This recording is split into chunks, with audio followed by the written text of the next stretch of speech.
Unit 2, Unstructured versus Structured Interviews. In this unit, I'm going to briefly explore the difference between an unstructured and structured interview.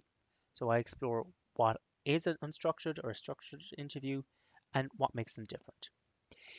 Now, it's important to note before I go any further that during the recruitment and selection process, an organization will use a variety of different tools, methods, and techniques to help them identify the right candidate.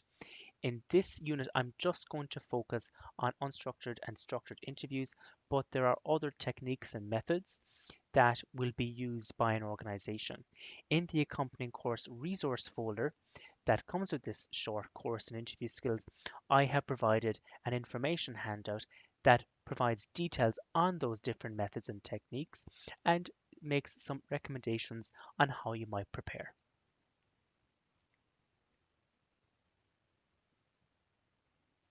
Firstly, let's look at unstructured interviews. So an unstructured interview, as the name suggests, is an interview with no structure. It's unplanned, it's non-directed, it's unformatted, it's simply bilateral communication between the employer, the interviewer, and the candidate, and it's flexible. So when we are looking at this form of interview, there is no planning that has gone into it. It's not directed towards the requirements of the job or to the competencies required to do the job or the candidate's skill set and so on. It's just a conversation between two people. It's very, very flexible. And to be honest, this is the worst model of interview. It is unreliable.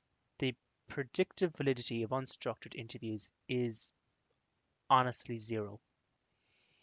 And one of the real negatives of unstructured interviews is that, firstly, it continues to reinforce a status quo in an organization where if an organization uses unstructured interviews over and over again, it just results in the recruitment of people who are the same.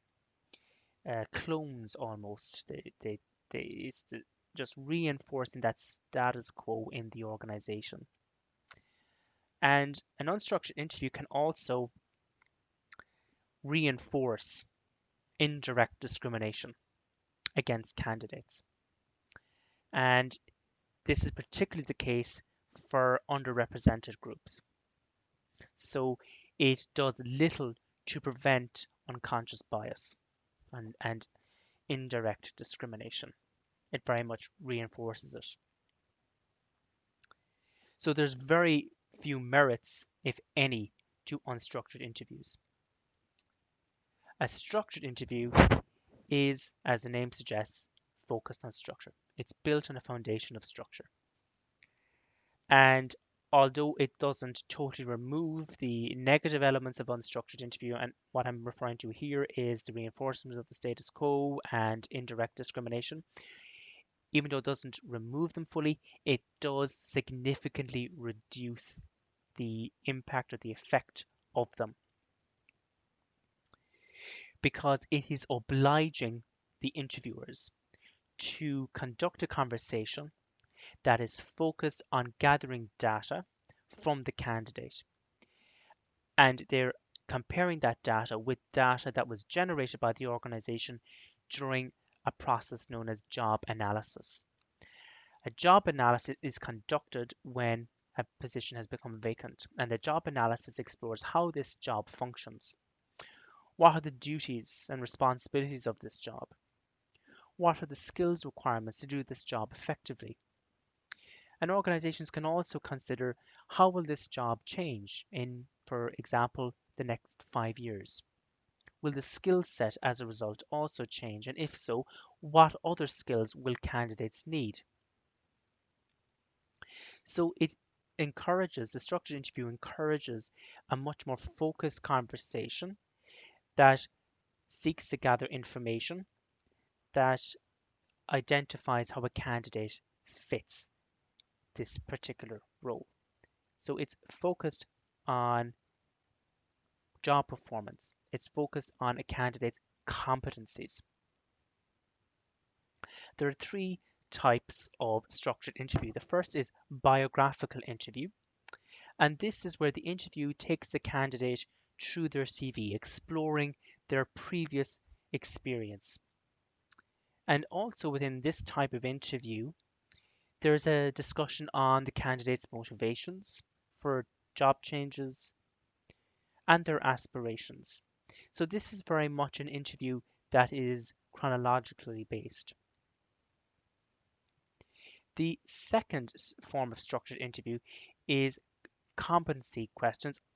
This is a backward looking interview in the sense that it is looking at the past to predict future success. So it's looking for your track record of success through your previous employment. For example, if a job requires excellent customer service skills and the interviewers ask you in a competency based structured interview, backward looking structured interview, they might ask you questions such as, can you tell us of a time when you demonstrated excellent customer service skills? So they're looking at a particular competency and how you apply that skill effectively. Forward-looking questions, situational questions, situational interview, is the third form of structured interview. And this is looking to the future. And in this context, the interviewers are trying to explore how you might respond or react to different scenarios in the in the role that is currently vacant.